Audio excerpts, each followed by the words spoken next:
And with no further ado, Mark Zetzer, who's running against Dave Joyce. Yay! Whoa. Thank you. All right. No, we don't. Yeah, I do have some slides for a presentation about halfway through, and then I have some notes. I have a lot to cover, so I don't want to ramble, and I want to stay on focus, so just bear with me as I probably have to read a lot. But I did write it myself.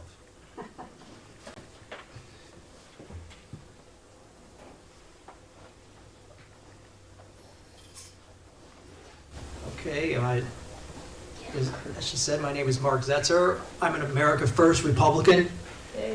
I'm running for Congress in Ohio's 14th District to make Ohio great again. Amen. Right. I want to show you my background. I've lived in 5 states, and my experience. I've worked for 48 years, and my interpretation of events, so you know where I'm coming from.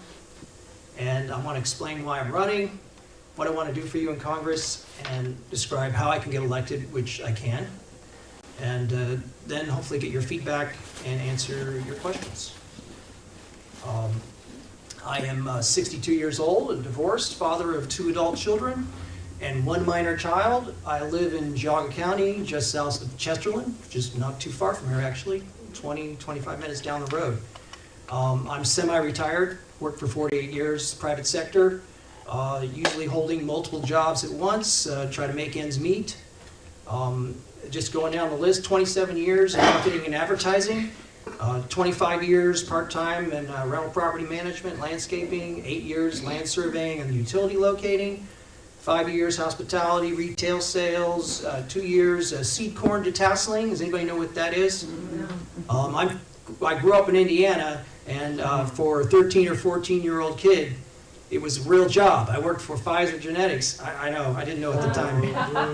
But they had a seed corn division, and seed corn is they're putting corn not for feed, but they're making actual seeds to plant. So they have to pull the tassels off the male plants, walk down these rows of seed corn fields in the middle of Indiana that are like a mile long, and that's all you did. I was tall, I could do it. And they paid you $2 an hour, so. Anyway, that's one of the jobs, and I've heard they don't even allow teenagers to do it anymore. They don't allow minors. They hire migrants. They hire foreign migrants to do it.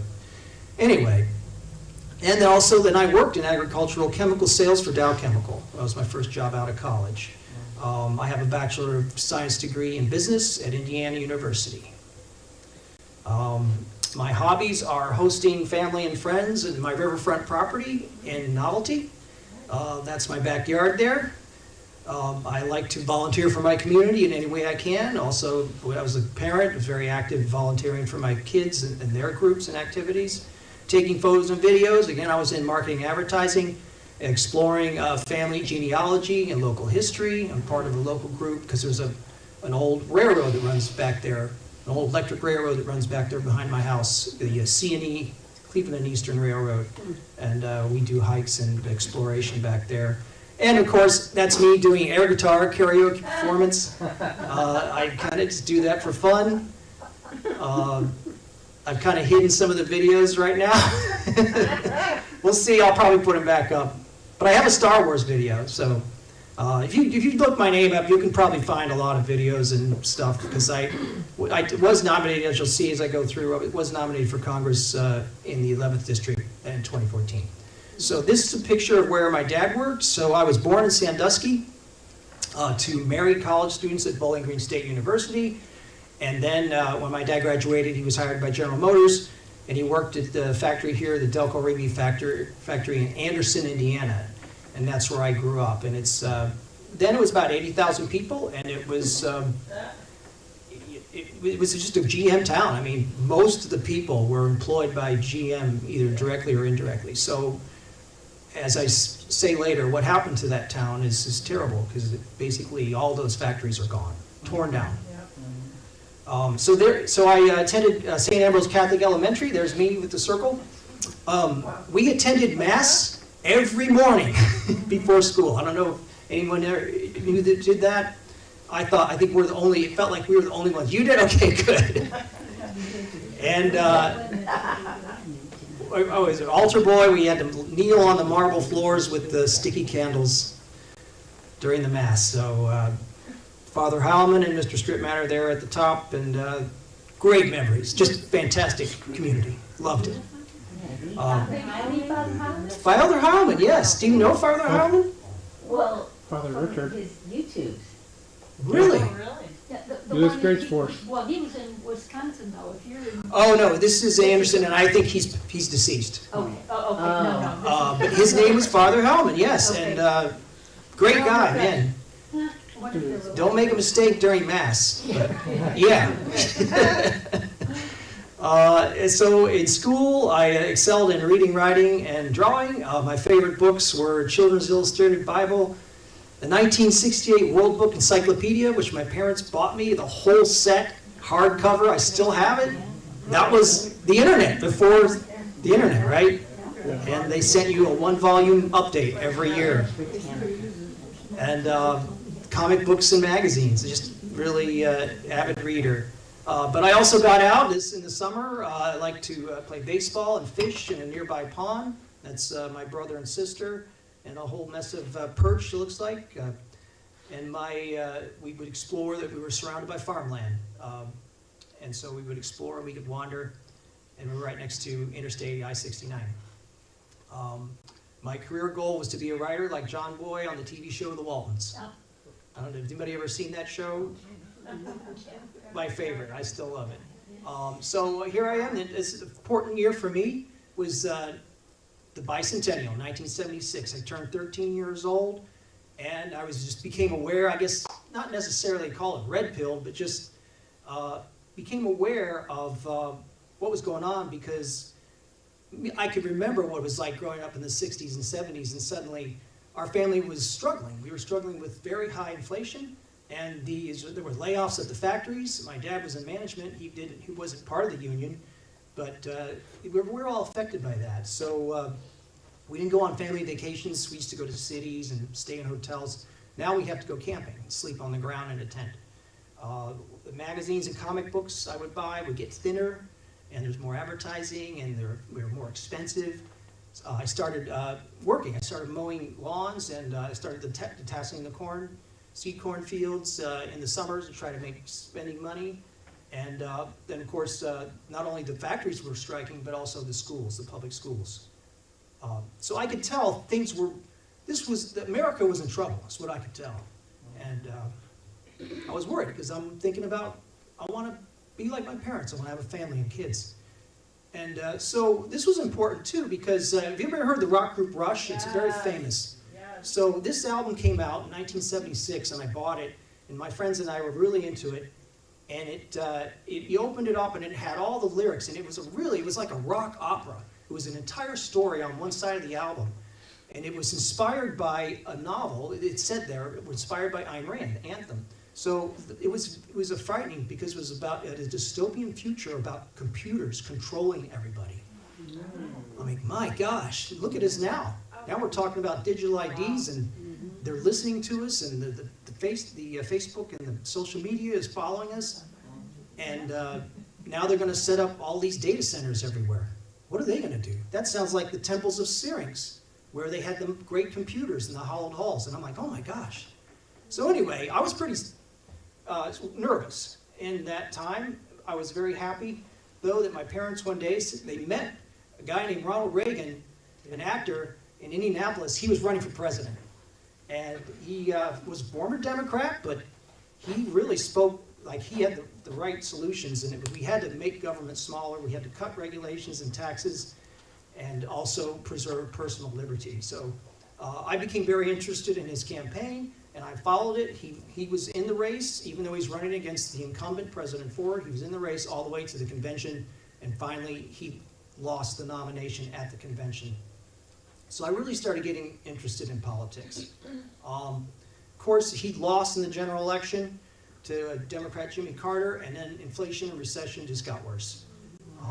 In 1979, I turned 16. I started driving. I could work at different places and go further away from home, and I did different odd jobs. part-time. Then I joined my high school Young Republicans Club because we're all worried about the economy, this economy of our city of Anderson, but also of the country. Also, I was appointed to what was called a Mayor's City Youth Commission, and we tried to help out the city and do various activities to get youth involved in the city. And I was on there for 2 years. And then in 1980, I canvassed for Ronald Reagan in the general election, going into Democrat neighborhoods, factory workers. And they were all open to the idea. I think this is what we call the Reagan Democrats. Mm-hmm. And they were suffering from inflation, layoffs, and they're like, we need to change. So Ronald Reagan, as you know, won a landslide victory, and I was very hopeful.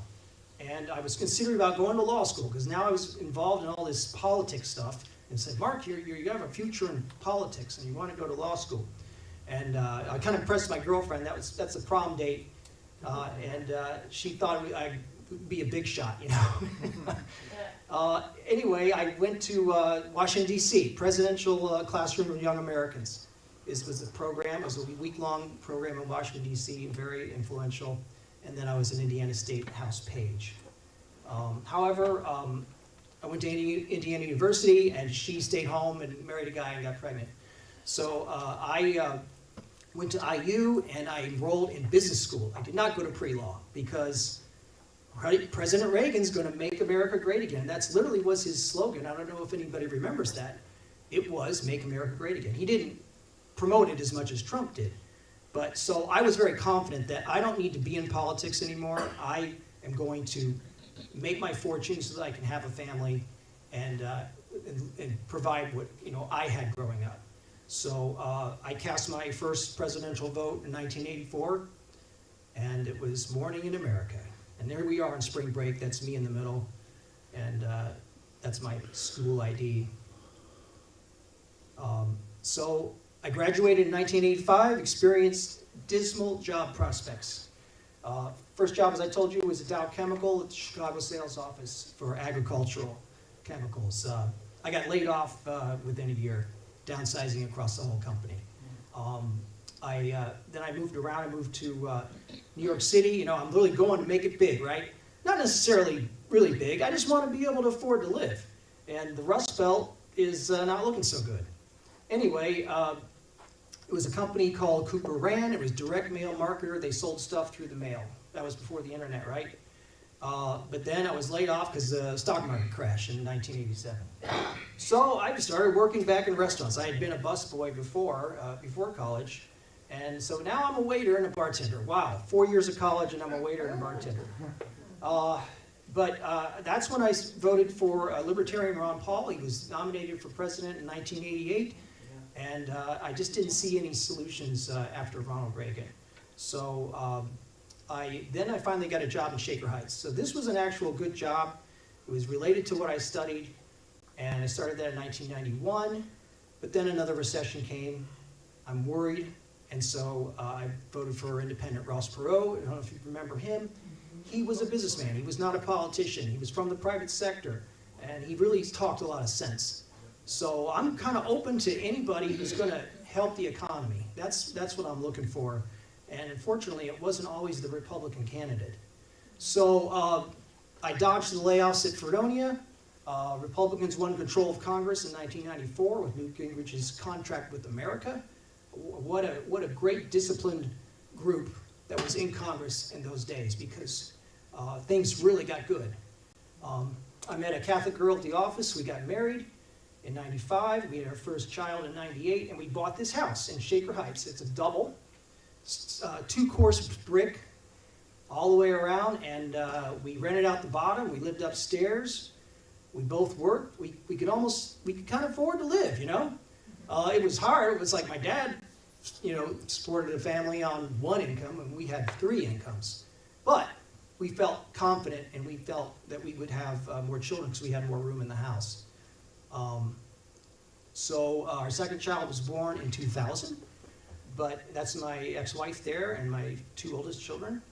But inflation returned, of course, after 9/11 and the war, and by then we were paying Catholic school tuition in addition to the property taxes for the public schools. So it was tight, and so we put off having any more kids. Then we survived that. There was a housing bubble. Our property doubled in value during this time, but then there was the crash of '08. Ron Paul, who I voted for previously, now was running as a Republican. And what this did is he was able to get on the debate stage on mainstream media. People were actually listening to what he was saying about ending foreign wars, sound money to end inflation. So this was very promising, even though he didn't win the nomination. But I'm back in the Republican Party, which was good. Unfortunately, my wife's business collapsed. She was interior designer, so we lost her income that fall. Then our third child was born in 2009, and we qualified for the earned income tax. So that's my two older children and my newborn son, who's now 16. I couldn't believe that we were on the earned income tax credit. Does anybody know what that is? Yeah. I thought that was for poor people. And here we were, both educated adults, experienced, frugal, like we didn't waste money, and we're like on public assistance. This is really weird. Is this what Obama was talking about when he wanted to fundamentally change the country? Yeah. It was really scary. I didn't want to take it, but we had to. But then a ray of light, the Tea Party rose. Remember, we were opposing the bailouts, the bank bailouts, the car company bailouts, corporate bailouts, and socialized health care. So I was like, finally, there's an uprising, there's a grassroots uprising. This was very promising. And then, of course, Republicans from the Tea Party movement took over the House in 2010. So this is promising. And this is when I got started in politics, again, after being involved in as a teenager. And so in 2012, I started the Shaker Heights Taxpayers Union. And I organized a local tax hike. I was in opposition to a local tax hike because the economy was really sluggish. And so I was a graphic artist, so I designed a logo. As you can see at the bottom there, the four leaves, that's the logo of the city of Shaker Heights. So what I did is said, well, the city of Shaker Heights really, it's about money. It's not about leaves. And so that was our logo. And boy, they didn't like that. They immediately threatened to sue us. They said, you have to stop using the logo, or, you know, they sent a cease and desist order, and I was like, whoa, I don't know if I'm ready for this. But we got a pro bono lawyer from the 1851 Center for Constitutional Law. Maurice Thompson represented us, and we sued the city, actually, because they were trying to silence our free speech. We had a right to make a parody of their logo, and we won in court. However, the income tax levy still passed because it was a special election in August. It's such dirty tricks. So anyway, I'd become a leader. Mainly, most of my followers and supporters were actually Democrats, of course, because it's Shaker Heights. But they're still paying taxes and paying bills and have families, and they're concerned about waste. So that was what drove my campaign. And then the mayor, I was endorsed by the Cuyahoga County Republican Party, and then the mayor ran two. Usually, if you have 3 openings, you'll get 3 candidates, because you have to get, it's at large, so you have to get 250 signatures across the whole city. So the mayor ran 2 people, funded them, so then you had 5 people running for 3, and so I couldn't make it as the one conservative. So I didn't get elected. But I was now involved with the Cuyahoga County Republicans, and I found out that fall that they don't have a candidate for Congress against Marcia Fudge, and I'm like, why not? The city needs, the cities need Republican solutions more than anybody. So you're just going to abandon and wipe out, write off the cities. I didn't like that. I said, I live in the city, or I live in this district, I'll run. So I did. I filed to run in the vacant race. I went to CPAC, and that's where I met Rand Paul, Senator Rand Paul, the son of Ron Paul. And he has the Republican Liberty Caucus, and they endorsed me. And then, of course, I won the primary unopposed, but I was endorsed by the county and the state GOP. So and I wasn't just a name on the ballot. I actually promoted free market solutions to urban decay in the Cleveland and Akron areas. Was invited to a lot of places. I went almost everywhere I could. I'm still working 2 jobs, and I have 3 kids. Wow. and a working wife. So it was hard, but I felt like it was important.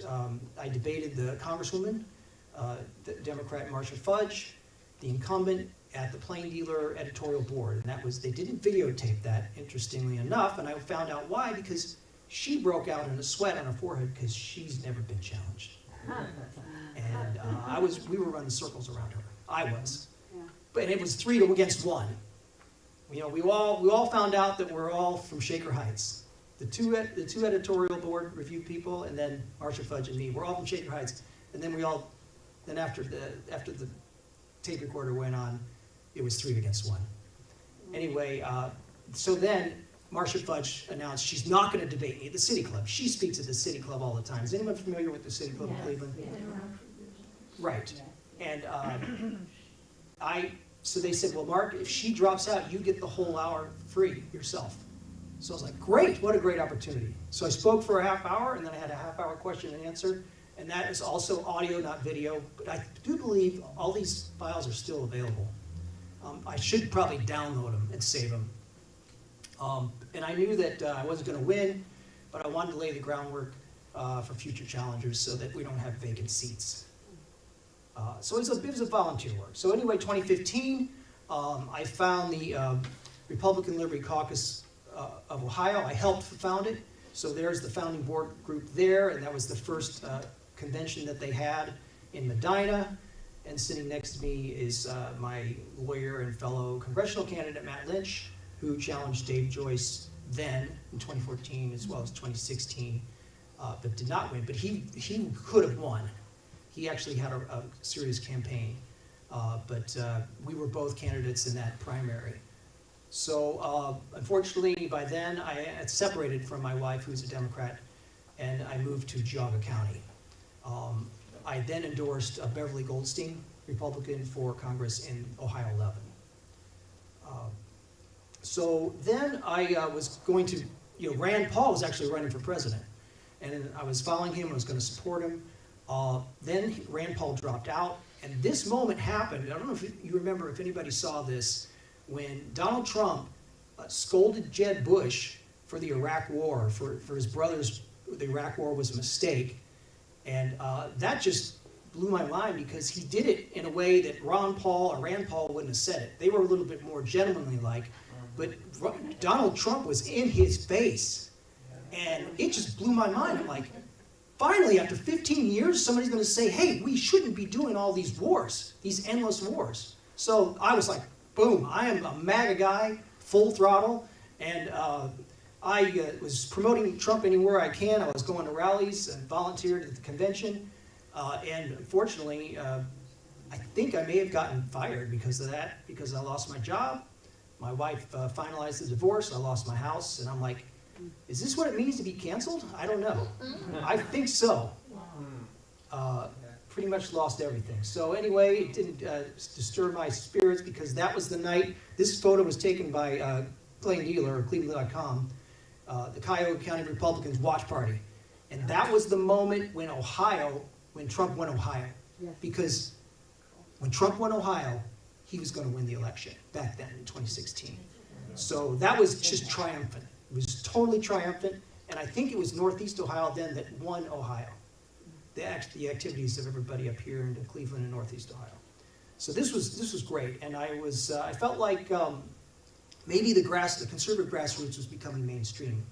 That was very important to me because it wasn't going to be about the old country club Republicans who just kind of take care of themselves. This was going to be about the people, we the people, everybody, not just Republicans. So I had no job, right? So I had to start a whole new career. And I'd always been an outdoorsman and a scout leader, and so I became a surveyor in 2018 and was able to buy my own house in 2019. So this was, one of the few times that I've ever experienced general prosperity, really, just being a working man. It was in the 1990s when I was able to start my family, and that was an extended period. And then it was Trump's first term, like 2 or 3 years, where I was able to totally restart my life. It wasn't easy, it was hard work, but I was able to do it. I was able to actually keep up with inflation. Bought my own house. So that was good. Then, of course, I look very stern in this picture because we all know what happened in 2020, right? I call it the COVID insurrection. Some people don't agree with me. I think the whole thing was to steal an election. Yep. I was censored on free speech. I was basically knocked off of Facebook and kind of stayed away from it at that point. But now I'm working overtime throughout the state. I'm working in, I worked in 21 different counties in basically East Ohio, from like Lake Erie to the Ohio River to like Newark County, just east there of Columbus. So I'm working, I'm living in hotels, and I'm very concerned about my children and what they're gonna be forced to do. They were out of school for a while. Then my son went back because it was Catholic school, one of the only schools that were in, but they're all masked and they're sitting inside boxes, and I was just really frightened by that. And I got to the point where they said, if you keep harassing the principal and the teachers, we're gonna kick your kid out of the school. And I just said, just don't jab him, you know? And I had to fight with his mother as well about that. There's just people who are quickly brainwashed because she's a good mother and she should have known better. But it's just the propaganda got to her. So anyway, everybody's safe except for my daughter. She volunteered to get jabbed because she was going to university, Johns Hopkins University, which is the medical belly of the beast, right? But anyway, she seems healthy. She never got sick or anything.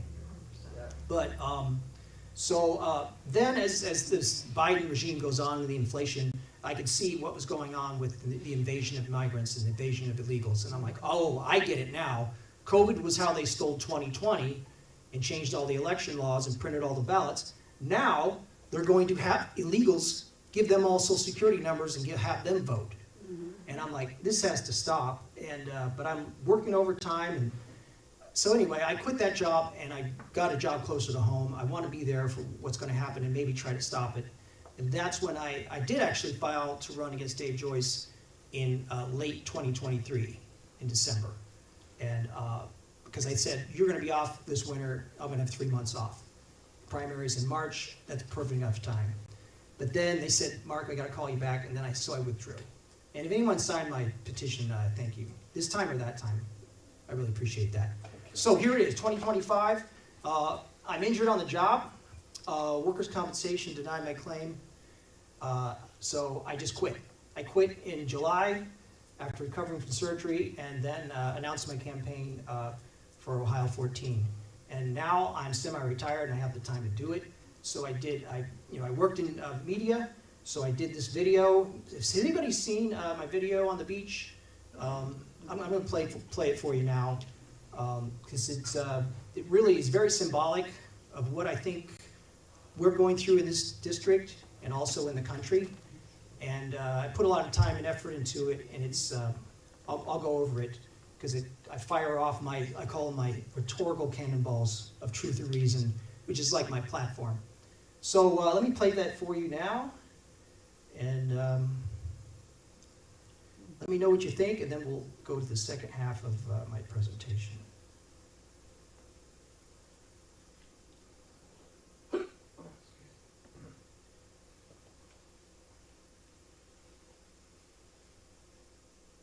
Is there no sound? Unmute the little speaker there on the left. Is that muted?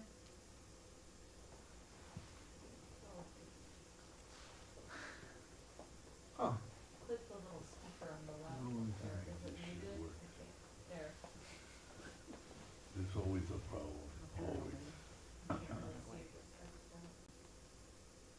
Yeah, it's on. It is on.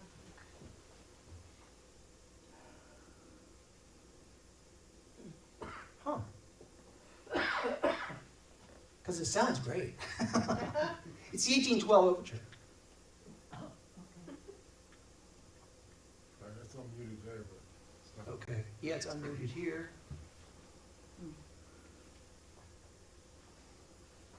But it's showing when I put the sound on, it says. What's the value? Try The stop starting your Bluetooth, maybe the Bluetooth. Oh, could have something. turn off the Bluetooth, right? Turn it off and then turn it back on. Right, I think I got an app just like that and I have that problem. Okay. I don't know why. And And then maybe the Bluetooth is on here too. Yeah, on the Apple. Sorry about that.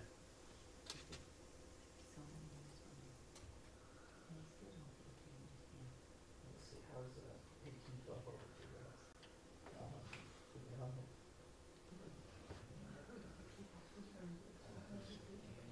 yeah.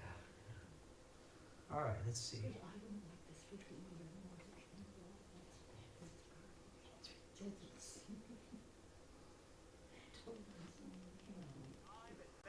There's something. Across Lake Erie is Canada. Huh? It's on your phone. Go stay up there by the microphone. 14th Congressional District. Play it. Play the mic. Just play the video. Okay. This day, when the American Navy defeated and captured the British fleet in the Battle of Lake Erie. Nearby town of Perry, Ohio, is named You can hear it, right? No, put it by the microphone. Perry, who led the American sailors to victory. Their courage and sacrifice can inspire us Oh, today. shit. The feds in Washington, D.C. tax and control nearly everything we do. And American families, like mine, can barely get by.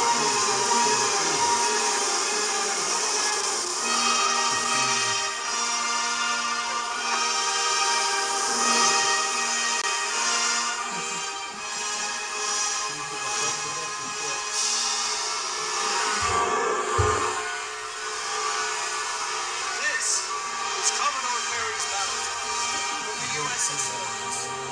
After encountering and taking innocent captives, Perry did not give up the ship. His flag by road and he fired to the undamaged USS Niagara and its firing engines. Inspired by this battle, and against the wind, I declare my candidacy for Congress in the Republican primary. Join me now as I set sail on a grassroots course to break through the establishment line and fire raging cannonballs of truth and reason to the left and to the right. I'm Republican Mark Zetzer, and in the Battle of Lake Erie, for America First leadership in Congress, I approve of these orders. Hard to starboard. Drop the sails. Double broadsides.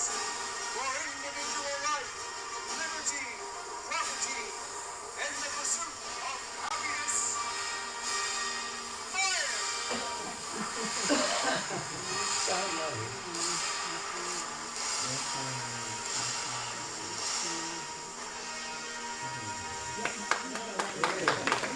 Thanks. Thank you. I can't shut it off. It's really great when you have bass because those cannonballs really hit you in the gut. They're all over the place. So, and that's why I use that as a metaphor for my platform,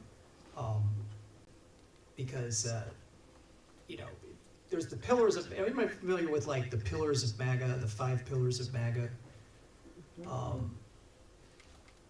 They are. They're very similar to these, basically the planks. So Donald Trump talked about this, America first, right? Secure borders, no more endless wars, real jobs, not globalization, and free speech. So my platform is similar, and I wanted to really give it punch, and we'll have to figure it. But you can go and watch it and get the headphones and get the full effect. But it's very symbolic because we're the establishment versus the grassroots is. We all know the money's in the establishment. They kind of keep the grassroots out, and so it is going to be a battle. And this is like, if you're familiar with the Battle of Lake Erie, Commodore Perry was his flagship was completely pummeled into a wreck, and he could have just taken, he got on the rowboat, went to the other ship that hadn't been damaged. He could have just taken off and retreated, but he didn't. He took that ship that hadn't been damaged, and they all sailed in and then crossed the British line. It's called crossing the T, which is a very rare and very strategic move in naval battle. And he was able to fire double broadsides and basically capture the British fleet. And I don't know if that's ever happened too much in all of history, that you captured a British fleet. So anyway, it's very important that you don't want to give up, and this is why this flag, it's kind of like Don't Tread on Me. It's kind of like the Don't Tread on Me flag, but of the War of 1812, and that was a very important war because the British also invaded. They burned our capital. We almost lost our country in that battle, in that war. So I ran out of slides, but let me get my notes. I was going to be on the 20th, I think Thursday, and Brian said, "Oh, I need you to move it up to Monday," and I was like, "Okay, yeah, I can do it." But I didn't. I didn't finish the slides. So I'm going to definitely finish this presentation because I'll be doing this throughout the 6 counties, and also I'll have it online when it's finished. But so I want to go through my cannonballs. So limited government is cannonball 1 that you saw, and I don't think people don't really understand what limited government is. We've kind of been living in this massive government for so long, and at least my whole life. And with the reason why it's grown, and Ron Paul talked about this, is the concept of prior restraint, that the idea that a bureaucracy has the power to basically prevent you from doing anything until you get permission. In other words, it's prior restraint, they're holding you back. You can't produce anything until you get permission. You consult the bureaucracy, go through the red tape, and the cost of compliance is just strangling our whole economy. I was watching Tom Z this weekend, and he read an article that the cost of new housing is literally almost a quarter of the cost of new housing is compliance with laws, regulations. Some of them are local, probably most of them, but still, where's the great cities being built today and the great wonders of the world? They're not being built in the United States. They're being built in Asia, they're being built in Dubai, and all these other cities that the government isn't holding people back. And so prior restraint is, if you look at every agency and every department in the federal government, they're all controlling. If the government doesn't own the business, they control the business. And this is basically the Soviet Union. I mean, that's what we've become. That's why we're so sluggish, and we don't have rapid growth. And so, for example, say every 4 years, you'll get a Republican presidential debate, and they'll go off on a list. Hey, one of the questions would be, what would be your departments you would get rid of? And that's like a running joke. Every 4 years, they'll say the same level of departments. Yeah, we're going to get rid of Department of Education, Department of Transportation, Department of Commerce, Department of Labor, Department of Energy. And you hear this over and over again, and nothing happens. Right. But finally, I think President Trump got rid of the Department of Education. I don't know. Also, Housing and Urban Development, which my former opponent, Marcia Fudge, heads. I think that's being dismantled. But really, we need a wholesale dismantling of these federal bureaucracies, because we still have the state federal bureaucracy, and the localities and the counties, and things like NOACA. So it's not like it's not going to be unregulated, but at least we have more, it's a little bit more local. But say, so what if they got rid of transportation? Like, why is the government running airports? Right. Look at airports. I don't even want to fly anymore. It's just an awful experience. It's just awful. They cram me in these, I'm not a big guy, and I can't even fit in these seats anymore. And trying to go through the demeaning, you're considered to be a terrorist, and I have no record. Why am I being searched every time? And it's just not run well. Same with interstates, same with roads. Why is it that, what's the top speed on your car? Mine says 120 miles an hour, and I have a Hummer. It's like, where can you ever drive that fast, and where can you ever drive that fast safely? I mean, I understand when the interstates were built in the 1950s and 1970s, that, those were the top speeds, but this is the 21st century. Why can't we drive 100 miles an hour? Why can't we drive 150 miles an hour safely? The government isn't going to build roads like that. They're just trying to maintain what was built, in the 1950s. So private sector could build it, and they would charge a toll, and that's how you develop innovation. That's how the country was built. The country was built by the private sector. Railroads, canals, bridges, because they made money. They could make money. So I used to live in New York City, believe it or not, and people think that the New York City subway is pretty amazing, actually. Like, I didn't need a car. You could go down there and zip up and down underground, and they carved it out of granite, solid granite, and it was built by the private sector. And it wasn't until the 1940s. 1940s is when most of the railroads went out of business because people were driving. And but then in most cities, the cities then took them over and made them public, and the taxpayer subsidizes the trains. And that poor woman was stabbed to death on a train. I don't feel safe riding in trains. I don't think anybody would. You don't know what's going on. But the private sector can do everything that the government kind of has seized. And they say it's a monopoly, it's a natural monopoly. No, it isn't. I've worked on pipelines. I've located pipelines on the side of the roads. Have you ever seen people walking on the side of the road in safety yellow and they're going like this? That's what I did. And I could literally, I knew where there would be two competing gas companies buried on the side of the road. I'm like, that's not a monopoly. Anybody can put a pipeline here. As long as you're not on top of it, you can put another one. There's plenty of room. The road right-of-ways are a gold mine for burying utility lines. There's so much room for them to do it. And they keep it's safe, it's out of the way of the wind, and there's no utility poles that get hit. And there's just not any innovation. Like, if this was in place when our country was formed, we would not have a country. It never would have been built. So we have to free this up. The prior restraint in having the bureaucracy is kind of what's choking us. And it's the concept of living in government that just doesn't exist. That's what I would push. And even though I'm just one vote, I would introduce bills and promote bills that could do that. It's a revolutionary change, but we have to start somewhere.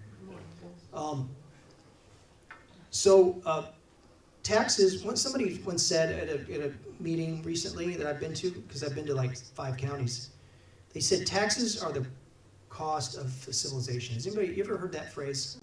Or the taxes are the price of civilization. And I didn't interject because that wasn't my fundraiser, but I wanted to, because taxes are actually the destruction of civilization. If they're seizing your property and seizing your money, they're committing crimes. They're stealing your money. So that breaks down civilization, because do you trust somebody who's stealing from you? Look what they do to it. Look how they spend it. I don't like how they spend it. So again, it breaks down civilization. It's very simple what the role of government should be. It's in the preamble, I believe, the Constitution. Provide for the common defense, promote the general welfare, and that should be measured objectively. Secure the blessings of liberty, which are abundance, human flourishing, baby boom. That's what they should be protecting. Instead, they're saying, oh no, don't have kids, you can't afford it, climate change is going to destroy the world. What I think the government should not do is try to deliver goods and services, and that's at every level. This is where we're running into. I see it at the local level, the national level. They can't deliver services. They can't respond to markets and budgets and customers. They have none. So, Cannonball 2, sound money. This was made popular by Ron Paul. You ever say, oh, I remember back in the day when, a gallon of gasoline was 40 cents a gallon, or, a comic book was 10 cents. Yes, yes. And then we all sometimes we all share this, and it's a common thing. Inflation is not normal. Did you know that before the Federal Reserve Bank was started in 1913, the U.S. dollar actually gained value from 1776 to 1913. The U.S. dollar gained value. It only gained 8%, but it didn't lose value. I mean, think about how much just the dollar has lost just since like 2019. I mean, look at this. Look at the level of inflation. My experience since then is worse inflation than it was in the 1970s. And I don't think So there's another group, the Department of Commerce, and they put out inflation numbers and unemployment numbers. They're so off. They're so useless. And they cost money. They're not giving us accurate data. So I want also the concept of money. So people think, oh, time is money. I've heard that phrase. But actually, it's the reverse. Money is time. Like, time is the precious resource. Everyone is limited by time on Earth. So money actually banks your time. So you trade your time to an employer, and you give your effort and your skills, and that time is lost. But what you got is you got money for that. So that, in a sense, then you can take that money, so when you're not working, and you can help your time that you're not working. So you're banking your time. And some people have said, actually politicians mainly say that, money is the root of all evil. Actually, no. The love of money is the root of all evil, right? But money itself is the root of all good, because it is your life. It's literally a slice of your life and a slice of your time that you can never recover. So money is very important, and if it's being devalued, that is a crime. And I think in some localities, at some point in the United States, counterfeiting was punishable by death. And that's exactly what the Federal Reserve is doing. So I don't trust, I think especially, so money has two functions. It's an exchange of value, but it's also a store of value. So we have this crypto, or we don't call it digital currencies, digital dollars. That really seems to be good use of exchange. Like, oh, I can use digitals and it's on my phone anyway. But then you didn't have to store your money in digital. You could store it in something else. You could store it in precious metals. You could store it in other currencies. You could store it in other cryptocurrencies. So I think we're in a position now where we could really replace all fiat currencies. And these they can't be inflated. They're automated to not inflate and lose value. Because then people would switch. You could switch to any one that you think is working for you. And so that's the concept of sound money. It would also save the dollar in a sense, because the dollar would have to become honest, or it would have to go away. Because I don't want to lose the dollar. I'm very tied to the dollar. I've used it my whole life. I don't want the dollar to be destroyed. And I don't think President Trump does either. So this kind of competition would make the dollar strong again, because the federal government, or actually it's the Congress is supposed to mint money, not the Federal Reserve. That's in the Constitution. Yes. They would keep it honest, and they would keep it from being devalued. So that's pillar number 2. Or I'm sorry, cannonball. Cannonball number 3, of course, is no foreign wars. I've grown up watching Vietnam War on TV, and I always used to ask Dad, this must be World War III, right? And he'd say, no, son, it's actually a conflict. And I was like, well, what's a conflict? Dad, they're killing each other. This is terrible. Look at all the blood, you know. He's like, no, it's complicated, son. It's a conflict. And I go, well, are we winning? Because they're just a poor third world country. And he's like, no, we're not really winning. And I couldn't understand what was wrong. I said, this is terrible. This is absolutely terrible. These American soldiers have to go over there. Excuse me. And for any veterans here, thank you for your service. And this goes on and on, right? When I was growing up, unfortunately, fortunately, there were no wars. By the time I was out of draft age is when they started in 1991 again with the Kuwait war in Kuwait. And then it just goes on after 9/11. It doesn't seem to stop. And now even President Trump seems to want to start wars. And so this is very, I know he's under a lot of pressure by people who make money, by war profiteers, but still, this is not good. And I hope that we have to keep him on course. We have to keep President Trump on course, and we need a leadership in Congress to keep the Congress in course. No foreign wars. Also, no foreign workers or no foreign students.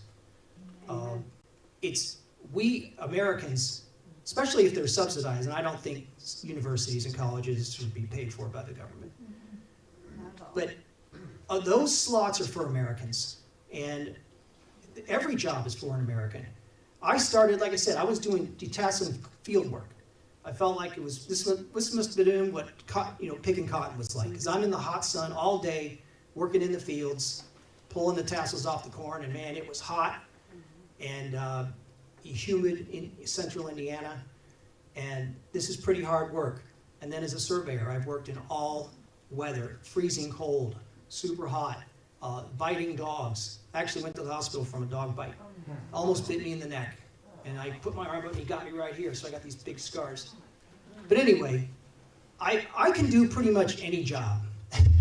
And I was never a soldier in the military, but I imagine it must be pretty hard. Construction work is pretty hard. I've done that. But every American should have a chance to get a job. I can't find one right now. I don't want to go back and get injured and do that kind of work again. I've been doing physical labor for 8 years. I'm 62 years old. I kind of want to do maybe a desk job again.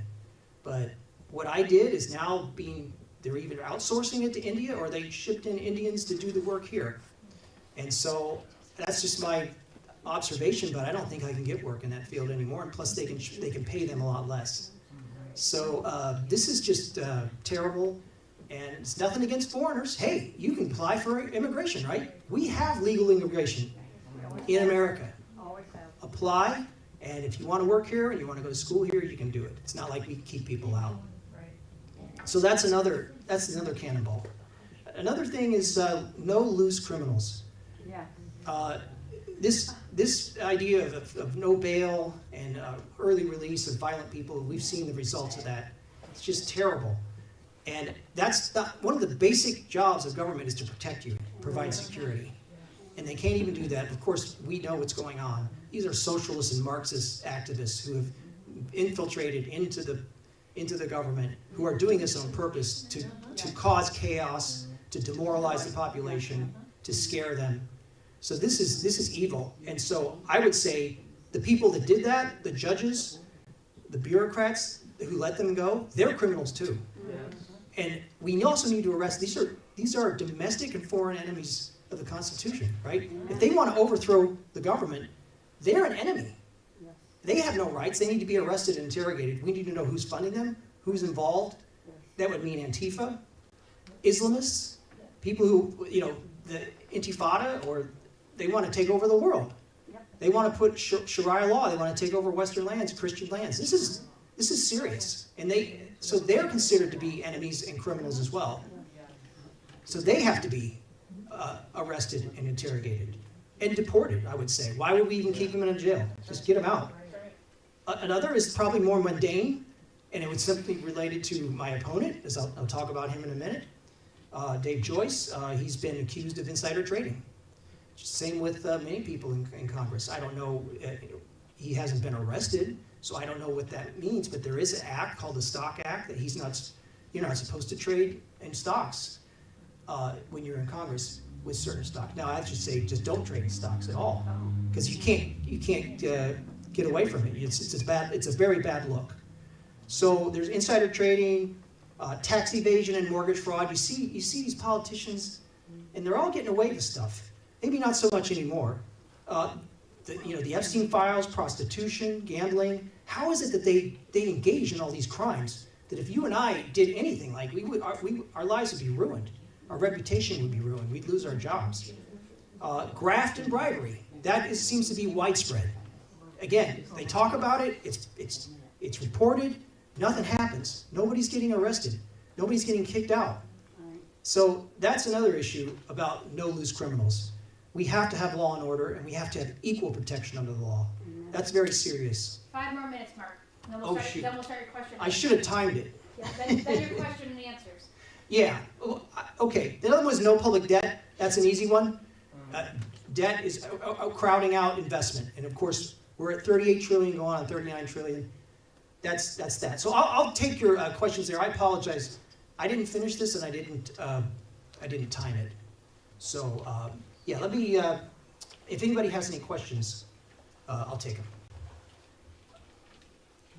Yes. You talked about bringing the dollar back because competing against digital currency. Okay.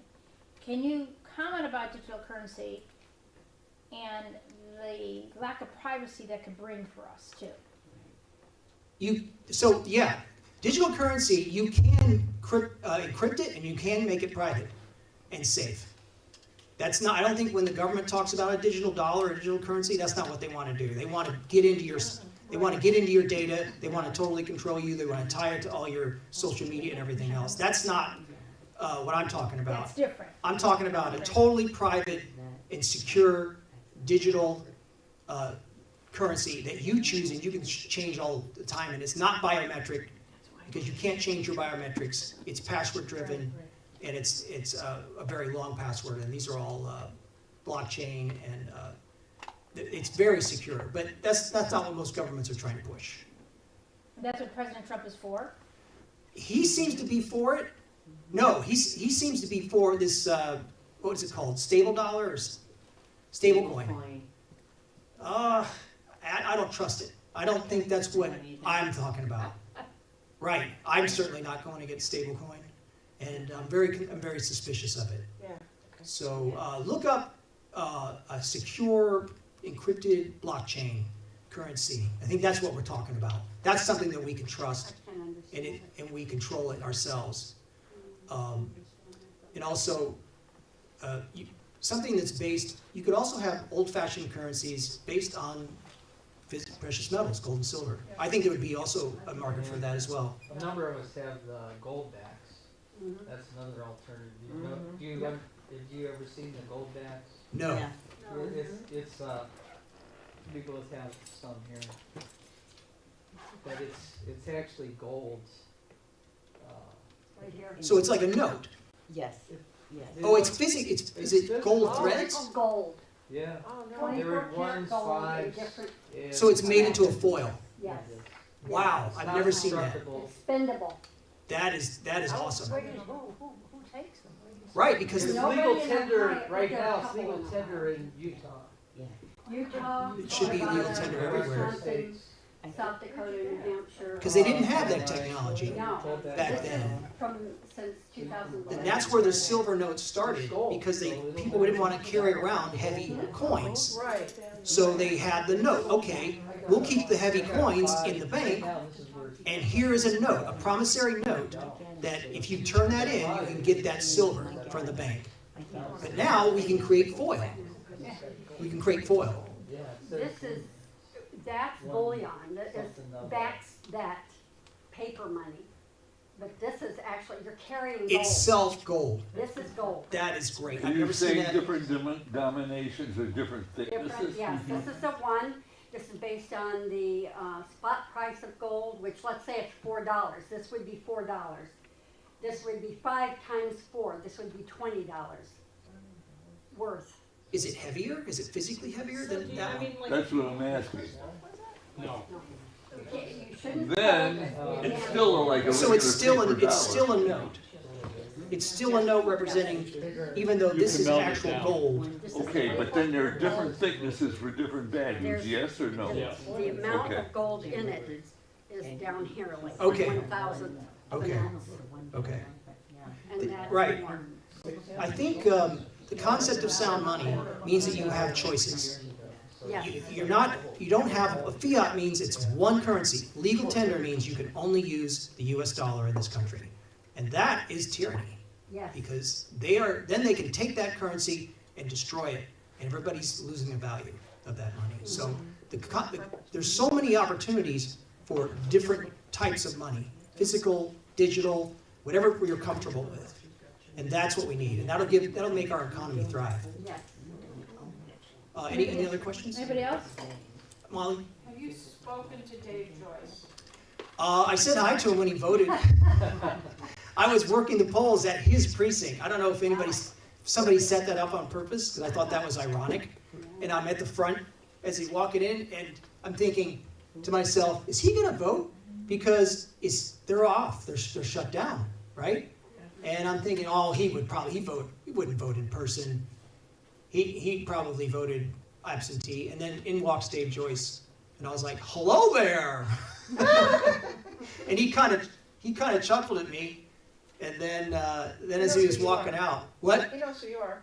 Oh yeah. But I say hi to everybody who walks in, and they're all like, hello, how are you? It's a beautiful day, and people are pleasant. But Dave Joyce was kind of like, Oh. Can you like compare and contrast like your differences of opinion and Right, differences so- between you and Dave Joyce? Yeah, the best thing was, it's called Ohio Rhino Hunter, or I forget what it was. It's on X. Anyway, he put up this comparison chart. He did an average of 8 conservative scorecards, congressional scorecards. So there's all different scores, and the average, he averaged every one. And Dave Joyce is absolutely one of the lowest. He's like at 50% out of 100. And the average Republican in Congress is about 75%. But then like Senator Bernard Marino, he's like 95%, but he's only been there a year. But I'm thinking my score would be at least average, maybe even higher. But what's more relevant is Dave Joyce actually voted against the repeal of Obamacare. He was one of the only Republicans to do that, and that was in 2017, and that's a huge vote. That's a no-brainer. Yeah. I mean, I would have, no, definitely get rid of Obamacare. And all the other regulations of the healthcare industry. Yeah. There was some that were even there before that led up to being unaffordable in 2009. Now it's even more unaffordable. Yeah. Also, Dave Joyce voted to give amnesty to illegal aliens at least twice. Now, he's been in office now for, this is his 7th term. So he's got a long record. Whatever happened to term limits? Yeah. Yeah. You know, I mean, Well, it's me. Yeah. It's the founders in their wisdom said that the House of Representatives was going to have to face the music, was going to have to go to face being reelected or voted out every 2 years. Right. So a congressman is really, or a congresswoman is almost on constant reelection mode, which is good. They should be. But I think over the years, Dave Joyce has gotten pretty comfortable, and he's not so worried too I've much. been told he'd be elected. I haven't seen him very much at all. I've been out to 5 counties now since April. I've seen him twice, and he wouldn't talk to me either. So he's not, I don't think he's too worried about it. I don't think he's, some people say he's not going to run again, that if he wins the primary, he's going to pass it on to somebody else. That's how he got in. Does anybody realize that? Dave Joyce was actually appointed by Steve LaTourette. After Steve LaTourette won the primary in spring in 2012, then he said, "Oh, I'm retiring in the summer." He said that. And then I think it was either the Ohio Republican Party or maybe it was I don't know who, but they appointed Dave Joyce because he was prosecutor, Geauga County prosecutor. So he never even had to run as a challenger. So I think he's going to do that again. Some people have told me that, and that the current Geauga County prosecutor, Jim Flays, would be the one he would anoint. Yeah. But who knows? There's just rumors.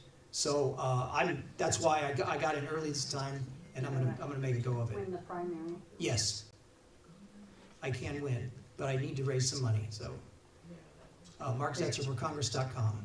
Back to your first cannonball, limited government. Are you familiar with ISO 9000? Is that a It's bill? a regulation Oh. that businesses have to conform to. It came from Europe. I work for a large computer Or like company, the protocols, like and the they standard brought in operating ISO procedures. 9000 and nearly destroyed. It's a scientific standard for businesses, machine manufacturers normally, for a higher grade rating. But that's all I know about it basically. And if you're an international competitor, you have to conform with that. Most So big it's like companies will not. Europe was putting an anchor around our neck to, when you talk about red tape and so forth, it was a huge anchor just dragging us down so the Europeans can compete against us because we're outperforming. You know. Is it a government regulation? They're into your accounting.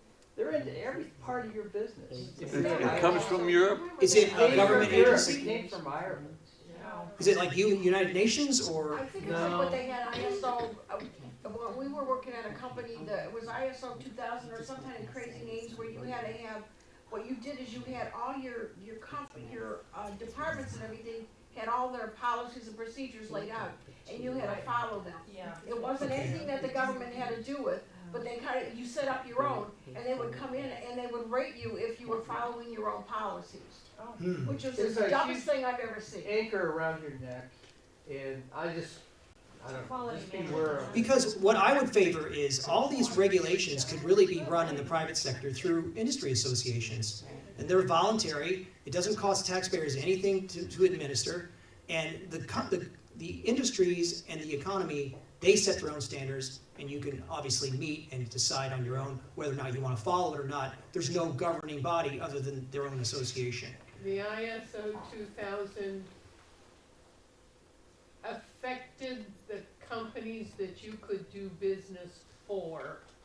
I worked at a collection agency, and if we wanted to be able to collect from banks, we had to be ISO 2000 compliant.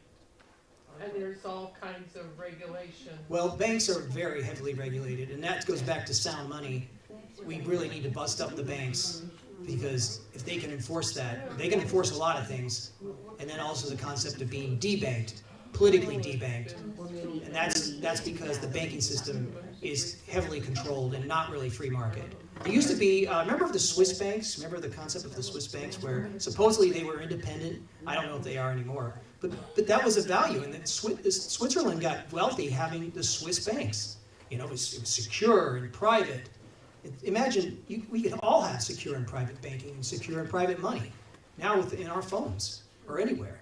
But we're not allowed. So sound money is so important to reviving our economy. Yes. Anyone else?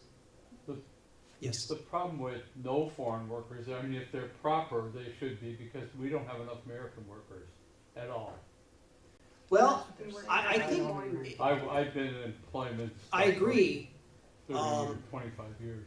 Except that there's also a lot of Americans who are paid not to work. They're able-bodied, they're on welfare. That's the problem. So that would obviously be part of it. No able-bodied person should be on welfare.